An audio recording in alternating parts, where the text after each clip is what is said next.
And now we will welcome Sidney Wade.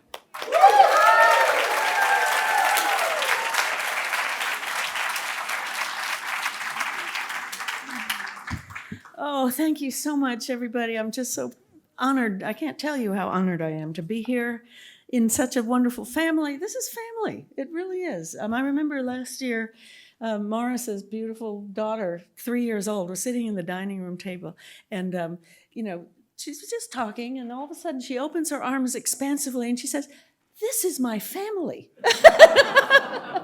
Well, that's how we all feel, I think. And thank you so much to the wonderful staff. And Megan, you're going to be very much missed, but Gwen is going to be fabulous. And thanks, as always, to Wyatt and Barbara. In fact, I'm going to begin the reading with a poem I wrote for Wyatt. It's dedicated to him. This is called Gathering, for Wyatt Prunty. There's happy conversation on the lawn, the clink of ice in drinks, and, cocktails drawn, we mingle in the gentle evening air. We weave our yarns, recounting how and where we fared this year. The tone is warm and deep, and southern is the grace our good hosts keep. We've joined again to work and read and hear the 2-week highlight of another year. Decorum, balance, charity, and art are radiating from this home, this heart of Sewanee's kind and centermost morale, enveloped all in the katydids chorale. So.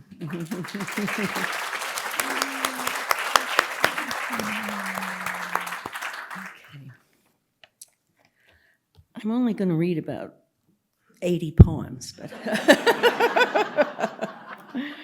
they're very short. So I turned into a birder about 11 years ago, and after that point was unable to write about anything other than birds. And so that bird book came out of that. But then as I was putting that book together, I was looking for poems that I might have already published with birds in them. And this is my first book. And unbeknownst to me, I had had an obsession with birds all my life. The first 3 poems are titled White Birds, Snowy Owl, Swan Lake. And so, anyway, this is Snowy Owl. A woman who looked like a snowy owl knocked on my door last winter. A bunch of artificial violets was pinned to her gray woolen coat. She trudged through the snow in high heels, sheathed in opaque plastic boots. Her smile was bright as a blast furnace, and her eyes, behind double thick glasses, brimmed over with inspiration. "Do you," she began, "ever think about living forever?" "Sometimes," I replied, staring into her yellow eyes. She then reached in her purse and pulled out a mouse that swung from her gnarled and horny fingertips, dead. "The gift of eternal life is not for mice. It is for us who know the beauty of death, the light in the blood as it falls to earth, who know too the good liquor of loss, blue terror in the fall from a great height, who know cruelty can be beautiful and love a poor relation in this fine world full of contradiction." After this, she smiled brightly and with great gentleness and pride restored the dead mouse to her purse. "Do you have any questions?" she inquired. I thought for a moment and said, "Yes. Are you partial to a gamey cassoulet? Perhaps I could persuade you to step in for dinner." She puffed out her chest and glared. The violets shivered. She then wheeled on a sharp heel and marched away.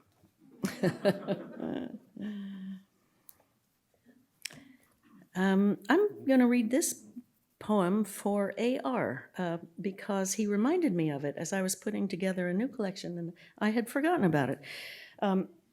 It's called A Local Habitation, and when I wrote it in graduate school, and we were studying Shakespeare at the time, and I was so taken with this little passage from the Midsummer Night's Dream, where Theseus is speaking about the lover, the lunatic, the lover, and the poet. And he says of the poet that the poet's eye, in a fine frenzy rolling, doth glance from heaven to earth, earth to heaven, and as imagination bodies forth the forms of things unknown, the poet's pen turns them into shapes and gives to airy nothing a local habitation and a name. A local habitation. I'm always inspired by landscape, and this is a Houston landscape poem. In November, the pecans fall from their trees. They hit the metal roof on their way down with the sound of the tick of a wooden clock. The nuts are brittle-shelled, full with the wrinkled, slightly bitter meat that smells like winter rain. The air is a cutting blue. When the hand reaches towards the roses, it moves through an atmosphere so cruel it can be felt by the skin. Sometimes this air seems to pose behind singular things to make them appear even more beautiful than they are. Chrysanthemum, mockingbird, white lily.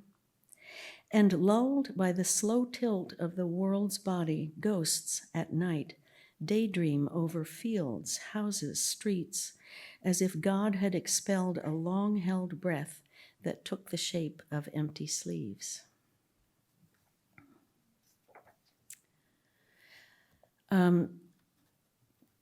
One of my first loves in poetry was Wallace Stevens, and in his first book, Harmonium, he has this wonderful little poem called Apostrophe to Vincentine. And I love the music of it, and I love the form, and so I decided to follow the form.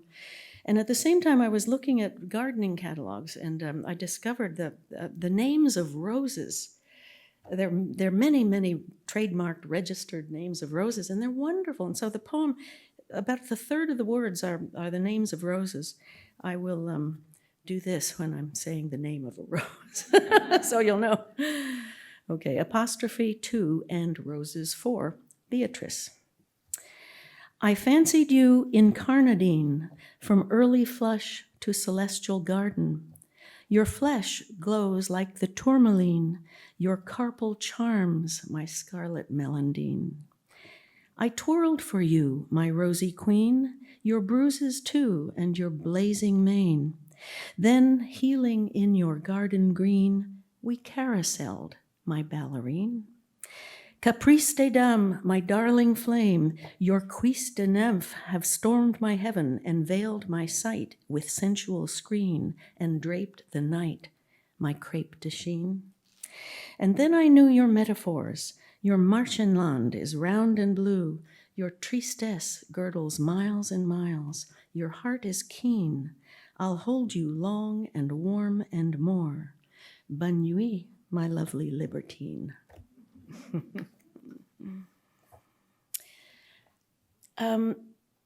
My family is from Kansas, right in the center of Kansas, and this poem is based on a Marianne Moore meandery poem, The Moose. The Combine. Oh, that's a little spider. Chiggers.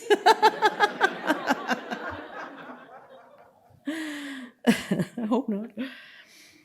The Combine.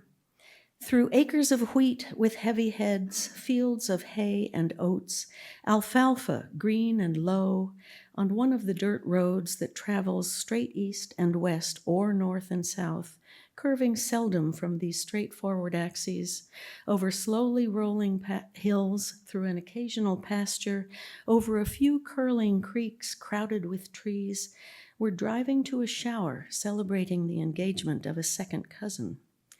The wind is blowing, the sun is shining. We called him Straight Pete Nelson, grandmother says from the back seat of the car. We've passed his old homestead, and she's peering out the back window at the abandoned pile of dressed yellow limestone that once was a home. He'd stand at the ends of his rows and stare down each one as if his life depended on their being straight as blazes. Did you know, Aunt Thelma interrupts, that Emerald Nyquist has taken to drink? Oh my, the small amazement at a world not thoroughly correct. On the right, the isolated but well-maintained cemetery of the renegade mission devout, broken from the Lutheran body many years ago, a civil war of minor proportions. A handsome headstone guards the Damker plot, 2 large markers and 4 small ones, all the children carried off by whooping cough in one unspeakable stroke. A single meadowlark sits and preens on a leaning post rock. On past fields littered with small square and big round bales of fodder. Yes, they say he locked his wife in the basement and then prayed for her resurrection. A pheasant trots across an unkempt plot. Here weeds prevail. We change direction at the goldenrod elevator, a solitary metal structure hunkered down beside the railroad tracks. The complexion of the noonday fields is metallic, a weather-beaten grain glanced at by the sun. The motion of the wheat, in high relief and golden as can be imagined, is heady, oceanic. We fall silent, lulled by the roll of the land, the hum of the motor. Now, as we top a modest rise, we see a combine in a far field. Harvest has begun, and a single figure sits high as a lookout on his rust-colored machine, small and angular in the distance.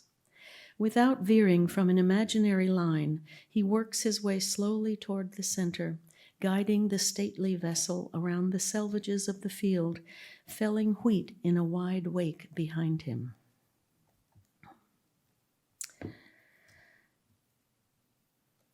Let's see. When I was teaching graduate school, I retired 3 years ago, but I would often give formal exercises to my students and would often do the exercises myself. And I can't remember how we got to this one, but it's a fiendishly difficult Welsh form. It's a 6-line stanza. It rhymes A, B, A, and it's got metrical. It's got metrical requirements and everything. And at the time, I was going through a very stressful time, and I was suffering from premature ventricular contractions. That's when your heart just does a little something that's out of whack. So I wrote about that. Premature ventricular contractions.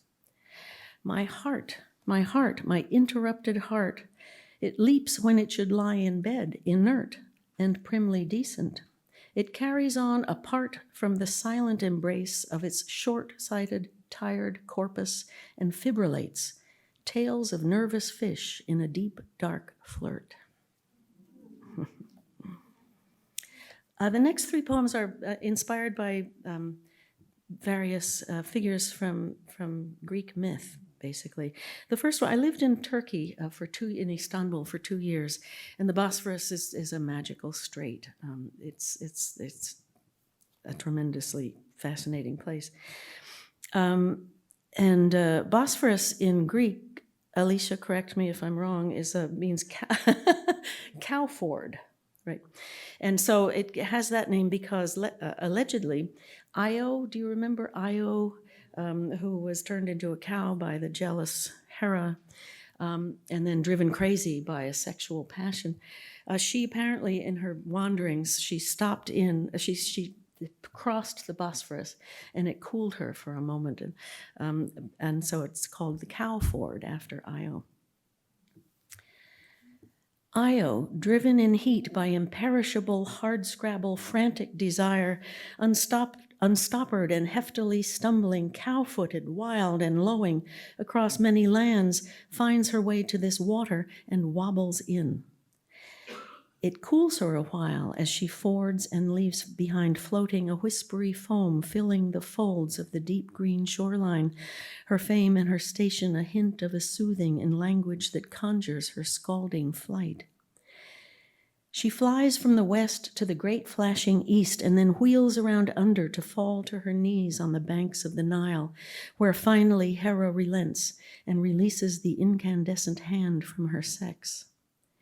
And now from the north to the south and the south to the north, at a slow, majestic, sensual pace, great tankers bear down on the deep shifting currents to serve as economies far from home. Insight, 2 words, retells the story of Eros and Psyche that Bob was discussing in his craft talk. Psyche is in love with love. He comes to her only at night. She is in love with the body of love. She has never seen his face. In the dark, she opens and love spills over, and after a lovely while, it is not enough. She is, after all, mortal and needs to see. It was not suspicion, but the need to see that spilled the searing drop of oil on the body of her love. Seared, he sees her seeing, and he flies up and leaves. Wide-eyed and weeping, she lies on the wild-leaved grass, which the wind blows flat and silver, flat and silver. She sees the tiny serrated edges, little sharpnesses scoring the body of the day. She sees a large emptiness taut like the skin of water. She sees the empty frame of her desire and the black spot on that perfect body. She sees she has a long way to go. She rises and goes. Her grief is her long solace. Her steps are long, her eyes long to see his light. Her every step sounds like this, so dark, so dark. 1 foot after the other on the glancing grass.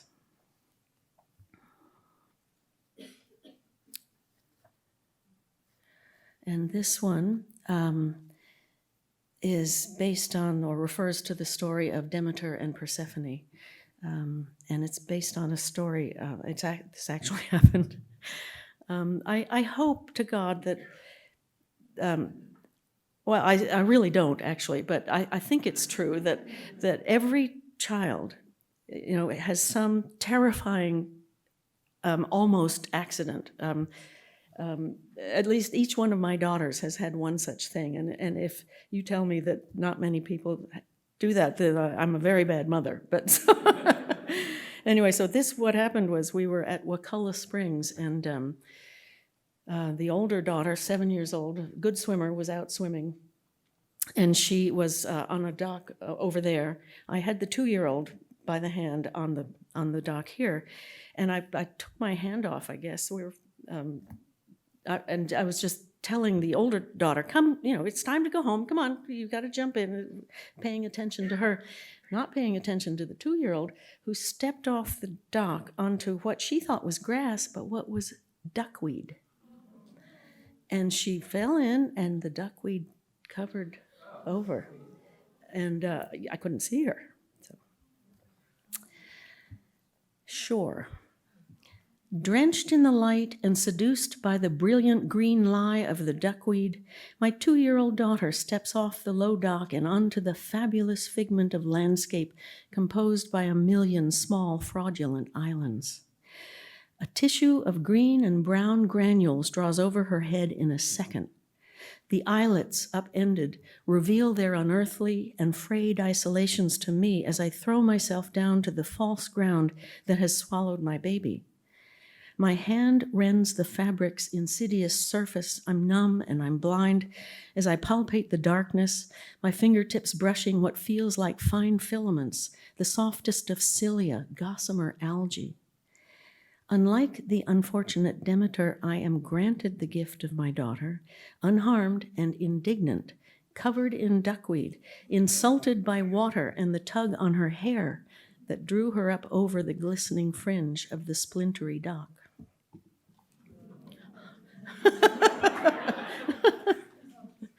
That's pretty bad.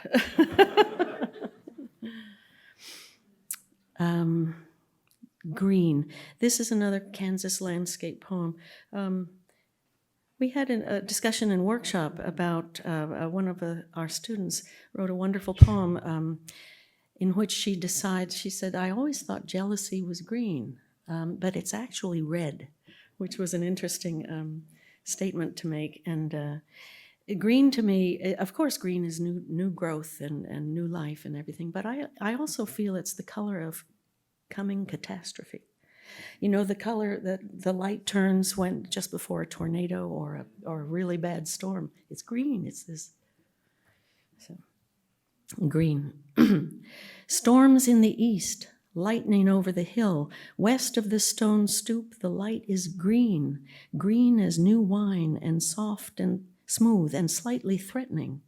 It bathes the body of the parched yard, wetting the leaves of the trees and the stiff, dry grass, green all the way to the creek, green as a snake in the trees, green as going, as water in so many poses over pebbles and sand, around things that hesitate and mossed roots, green as what was and how one felt, green as a question mark, green as cheat, green as the calm before catastrophe.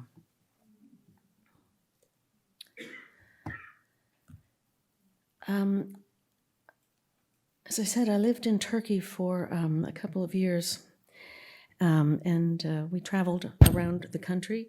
One of the places we visited is a wonderful, amazing city built high atop a mountain in southern Turkey. The town is called Termessos. It was built about 500 BC, or a little before that, because Alexander the Great, on his march through Asia Minor, he decided to give it a pass because it was too high up and too hard to get to. So here, when you visit it, you drive for about a half an hour on a long, windy road, and then you have to walk up another mile or so. What you find up there is this incredibly sophisticated city that was built at 500 BC on the with ashlar blocks. Do you know that terminology? It's when you have stones that are cut so precisely they need no mortar, and so the measurement, how they measured, how they cut, and how they brought all those stones up this remarkably steep hill is unimaginable. But the term ashlar blocks is in here. So, and it's suffered many earthquakes. So of course it's all in a ruin. But it's a beautiful place. Termessos, from ashlar blocks cool to the hand, from the passionately accurate spaces between them, from cisterns brimming with desiccated comment, from the herd but invisible snake in the brush, rise the word walls of a ruined city. Wait, they seem to be saying, wait. They have waited through mountainous declensions of time, through bronze panels of sunlight that transfigure the fall, and lisping snows and the engorgements of spring. Wait, they say in the dialect of stones that converses with surge and the moving earth. There is work to be done. There are cores to mine. There is a future here of geometrical purity if you just have time to analyze the lines and to scrape and examine the speech-pocked friezes. Wait, they repeat, and I navigate a cleft with the feet and the heart and the desire to believe in this stone-born imperative and its constellations of lichen that testify there is no last diminishing, there is only the organic work of translation.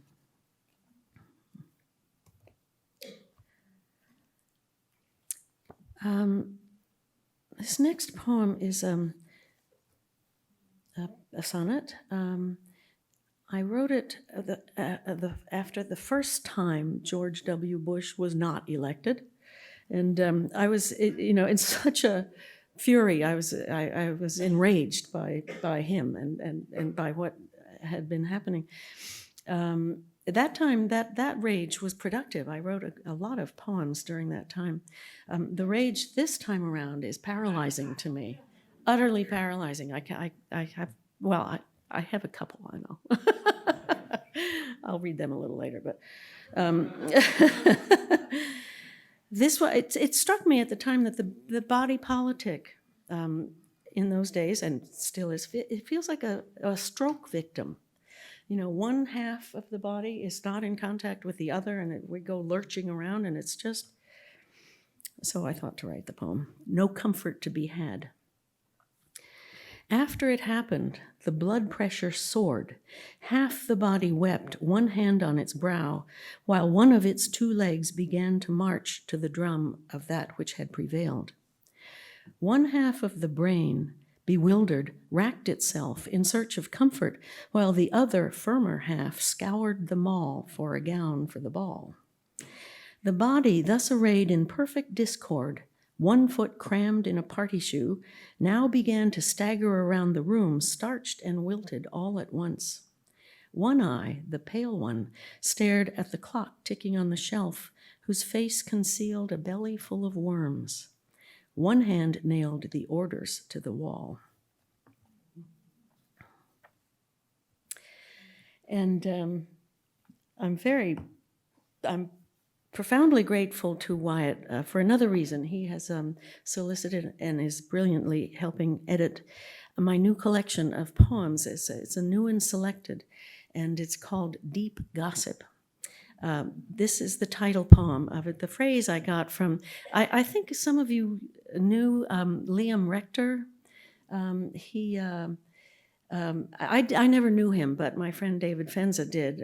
They were very good friends, and he would tell a story about how Liam Rector would say to his students and to anybody else who would listen that poetry is deep gossip, which is, I think, a wonderful, wonderful idea. So here's a small poem called Deep Gossip. 1.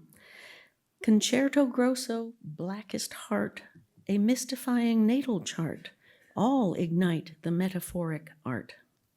2. A planet full of pure desire is all a poet should require to set the commonplace afire. 3. The heart that hides inside the form observes the words that fume and swarm. No one lives above the storm.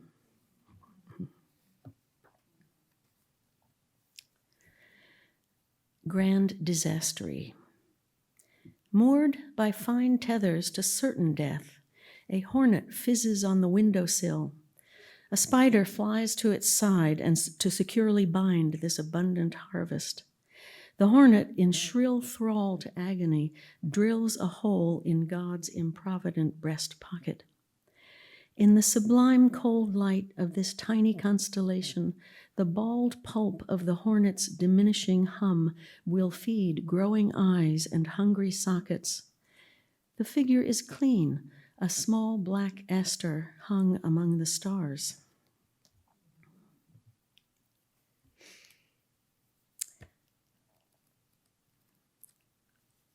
I was never made to memorize poems as a child. And so, therefore, I don't have any poems in my head, except for one, which I was made to memorize Nature's First Green is Gold, Frost's poem. And I still have that. I mean, I can memorize poems. I've tried as an adult. I memorize them just fine, and I have them in my head for about a week or two, and then they disappear. So, but Nature's First Green is Gold is very close, very dear to me. But Frost was wrong, because when I lived in Vermont for 10 years, and in the depth of the deepest, snowiest winter, you will see in February, before there's any sign that anything's going to change, the stems of the weeds that have been covered in snow, the snow starts to back off from the stems. So there are these little air spaces around the stems, and the stems turn red. Everything is red before it turns gold. So this poem is called Corrective. Sorry, but nature's first green is red, in spite of what Mr. Frost said. Gold arrives later in willow and birch. Red like blood runs last and first. Let's see. This poem is called In the Mood for Love. It's after a Chinese movie that I watched Once Upon a Time. In it, I refer to the bodies exhibit. Did anybody see this? It was a traveling exhibit of parts of the body that were mounted and arranged, and it was fascinating and really quite beautiful. And we learned later, terribly unethical, because I think these were the bodies of Chinese prisoners, that had been sold to the. It was a horrible story, but it was quite an interesting exhibit. In the Mood for Love. Evening spills gold upon the shoulders of the trees across the lake. Oh, this is a Maine landscape poem, by the way. The quiet air wants me out in it, but I remain inside watching a Chinese movie, In the Mood for Love. And now my lover calls from the city, and we re-immerse in the slow, dark warmth of our recent meeting. And now the lake, too, is calling to me. I want intensely to soak in that light right now, and it occurs to me a finite amount of golden light might remain to my life as the red squirrels quarrel on the porch and I return to the Chinese movie, which concerns adulterous lovers. And naturally, I think of my own adulterous lover and see again the fireflies that lazily surprised us in the dusk of the park and the haze of our bodies and their accustomed understandings. And now some children kayak by in their red and yellow boats, and their calls and laughter return me to an evening long ago on this same lake. I'm rowing with a handsome young philosopher, where one of a phalanx of boats heading to the western edge of the lake in search of a diabetic boy lost in the darkening marsh, and the philosopher and I are ferrying the game warden, whose body odor, powerful as a corpse in heat, wafts back and chokes us, sniggling at the oars. But he was the one who found the boy in the impossibly mosquitoed northern swamp and brought him back. And now I'm back to the movie where a very long moment is devoted to the smoke that sensually envelops the handsome lead. And I remember the bodies exhibit we saw in Tampa, the flayed and disemboweled corpses of many Chinese dead, mounted and posed to instruct our healthy Western children on the intricate beauty of the inner self. And we all clearly saw how most of these exposed lungs were charcoal black. Now night has truly fallen. The wind has dropped, and the life-jacketed children call to their life-jacketed parents and paddle on home. And in the Chinese movie, it sounds like Nat King Cole is crooning in awkward, unaccustomed Spanish to us all as the sexy smoke swirls around the head of the sexy married man, and so much is lost in translation. This next one is a tiny little poem. It's called O, and it's just O. It sort of looks like a mouth. And a friend of mine, or an acquaintance of mine, who came up to me one day and she said, my family always says the same prayer just before the Thanksgiving feast. And she said, it's this poem. Oh, mountainous appetite, how flat we'd find the view without you.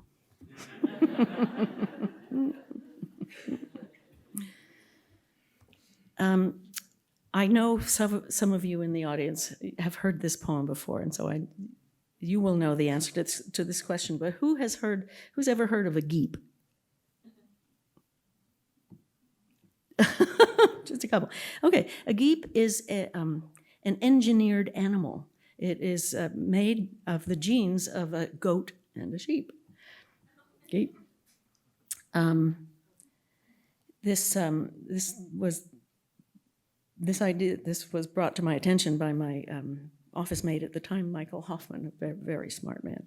So he's mentioned in here, and those of you who know Frost will recognize that I've the wholesale theft at the end of my poem from him. Geep. The music of the sleepy day was ravagingly dull until Michael reeled up a geep from the depths of his considerable intelligence. A geep, a wonky blend of goat and sheep, a medical medley, genetic fugue they call chimera, another wholly enthralling sound we found when Googling geep, whose enharmonic bleating in the end rings oh so sad.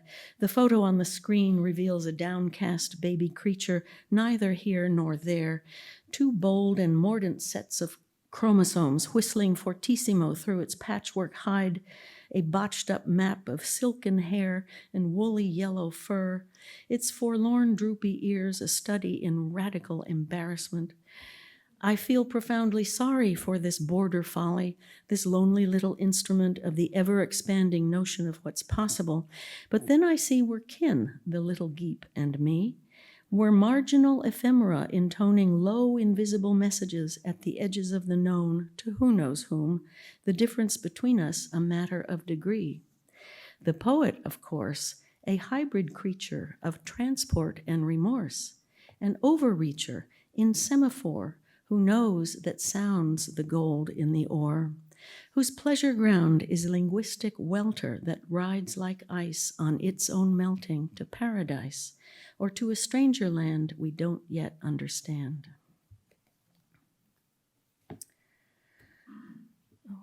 Okay. This next poem is about you know that moment in springtime, it even happens in Florida, when the first very delicate green flush starts filling in the trees. It's absolutely stunning. It's a very joyous moment in the year.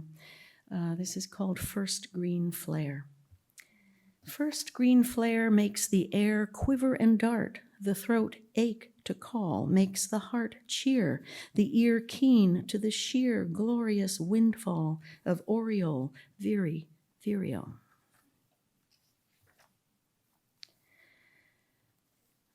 Burrowing owl. Very odd, this little cloud in trousers in the sandy fortress favored by prairie dog and gopher tortoise. On the mound at the mouth hole, he scouts around with sibylline yellow eyes and then, owl-wise, decides to clean house. He dives down and soon great clouds of smudge come flying out, his home now clean as a bone. A diurnal owl, he's upside down and inside out, at ease not in trees, but underground, where his mate broods on her 8 fragile moons in an immaculate burrow whose contours are lined with cow manure.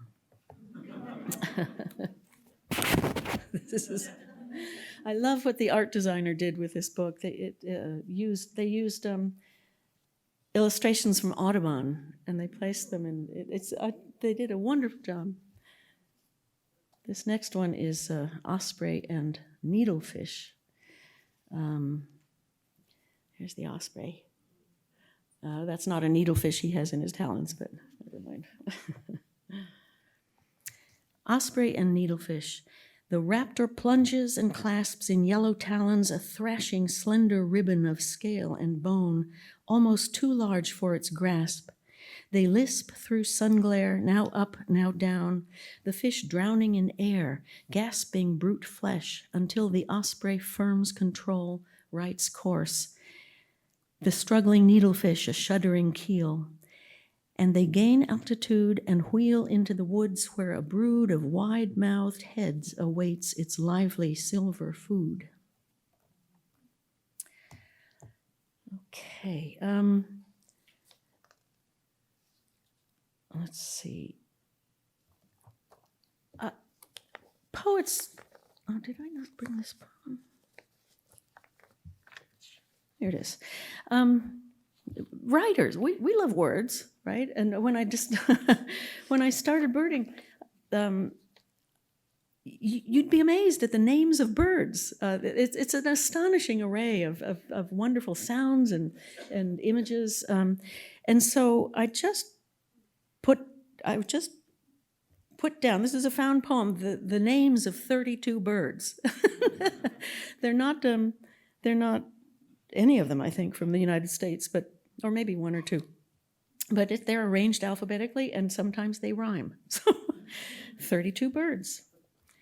Ashy minivet, bean goose, besra, bimaculated lark, black baza, black-billed capercaillie, black-necklaced scimitar babbler, brahminy kite, brambling, bronzed drongo, brown-breasted bulbul, Cabot's tragopan, Chinese francolin, dusky fulvetta, fairy pitta, goosander, gray treepie, kiritimati shearwater, little bustard, little stint, masked booby, missel thrush, plain flower pecker, red avadavat, red-billed leothrix, relict gull, speckled piculet, tanimbar corella, vivid niltava,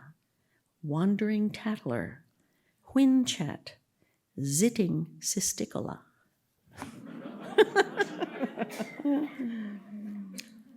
Okay.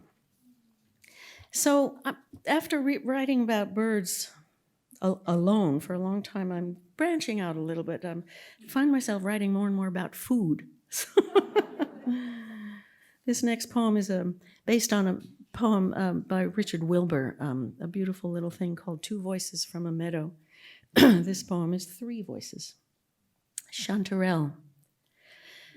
My stubborn head breaks sod, and I spring up velvet gold. My ceiling now the sky, mycelium my mold. My earthly frame is peach, my odor apricot. I appeal to heaven's eye and ornament the plot. Winter wren. Tiny, plump, and brown, I probe in soil and bark, turning over matted leaves and searching through the dark for earthly stuff. No one who came along would guess I am the author of a transcendental song. Vole. I dream a brilliant dream of roots and fruits and such. I sister to the soil and feather at her touch. I wake and tunnel through spring grass and thrips and gnats and skylark in the fluid light that screens the cryptic cat. I don't know where I came across this saying, but I did, and it says, human food consists entirely of souls. This is from the Inuk, which it's an Arctic tribe of indigenous people. On my kitchen shelves, large mason jars are stuffed with the white, gray, and buff bodies of former selves I pulled from the moss duff in which they thrived, porcini, boletus, lively fruit that flourished in the rough of the forest floor, but who now lie stiff and dried and tough, entombed in glass, so I may savor the flavor of mortal slough.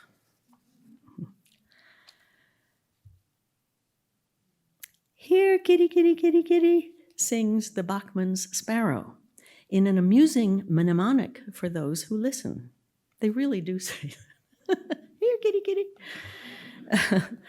Others offer sonic commentary on food. Who cooks for you? Asks the barred owl, tending to her brood. Drink your tea, instructs the loud and bossy towhee. Potato chip, squawk bright flocks of goldfinch. The hungry Carolina wren likes to order 3 cheeseburger in the spring, when artistic bird bling is sung most linguistically, when plentiful rafts of insects splinter up in tasty shoals to be winnowed and swallowed. What am I doing? Seeing the ophthalmologist. We are here to shed light on our condition. My pupils dilate. We are here to brighten the interior of the eye, to map the macula. We are here to enlighten dark spots in the tissue, dimples in the web. We are here to measure the growing cataract, to assess approaching disaster. We are here to arrive at clarity, to inspect interstitial ashes. Year by year, our charts thicken. The heavy man beside me wheezes, his bulk straining the wicker of his chair. We are here to probe the shadows as we observe flashes of light on the fringes of vision.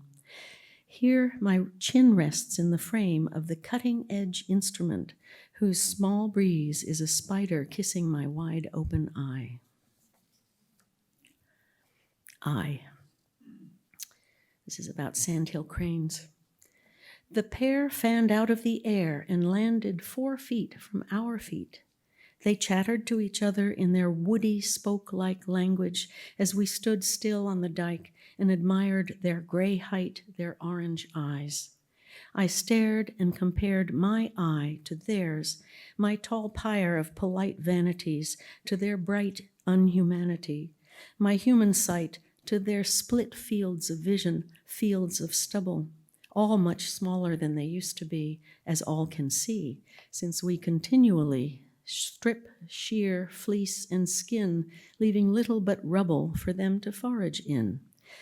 Then they eased their forms from the diminishing frame and slipped away. Skin.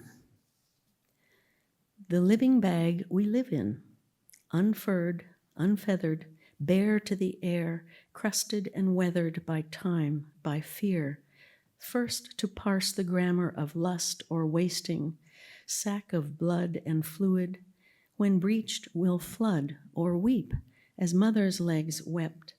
She lay naked, shaved, bedbound, and drowning in her body's watery conjugations of the verb to die. She declined in spirit, she swelled in form, betrayed by the welter of assaults on her frame. She called on God to come and get her great beached weight. She prayed, her dear eyes wrecked, confounded by the grave declensions of earthbound flesh.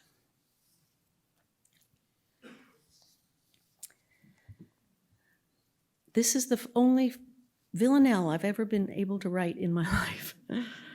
Nothing new. There's nothing we can do about the lunatic, and so we watch and wait and share our fears. The poor will always pay. This too shall pass, we tell ourselves, but we don't really know. Disaster makes good headlines, so he ratchets up the show. The rich get richer, as do the games the billionaires play. There's nothing we can do about the lunatic. And so we buy new things and throw them out and buy some more, although our bodies can't seem to understand what spirit has to say. This too shall pass, we tell ourselves, but we don't really know. Helpless children die in prisons, and the filthy rich winds blow away the soil, the fields, the springs. Great Mother grieves, decays. There's nothing we can do about the lunatic. And so corruption feeds on ruined land. The garbage mountains grow. The magnates cheer and assure themselves they're digging in to stay. This too shall pass, we tell ourselves, but we don't really know. Will justice, rivers disappear for good? Will violence go for the vulnerable throat of the sacred living way? There's nothing we can do about the lunatic, and so this too shall pass, we tell ourselves, but we don't really know. That was a measured response to the disaster. This one is not. This one, I have to issue a trigger warning if you if you are not fond of bad language, you might want to do this for the next minute or two, because the poem is filled with absolutely filthy language. So.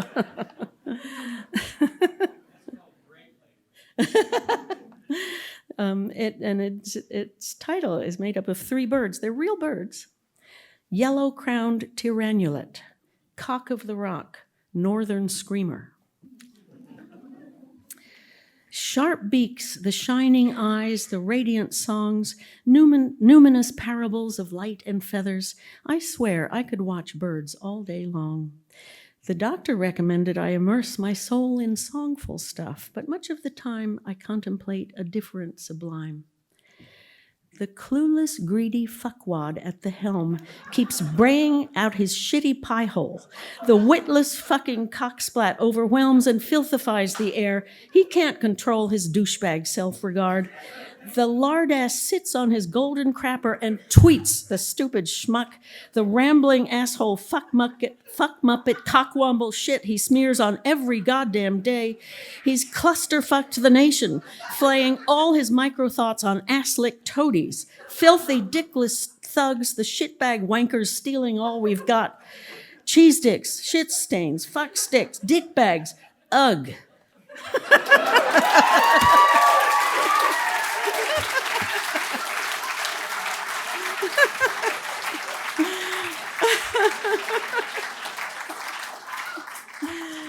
Oh my, okay.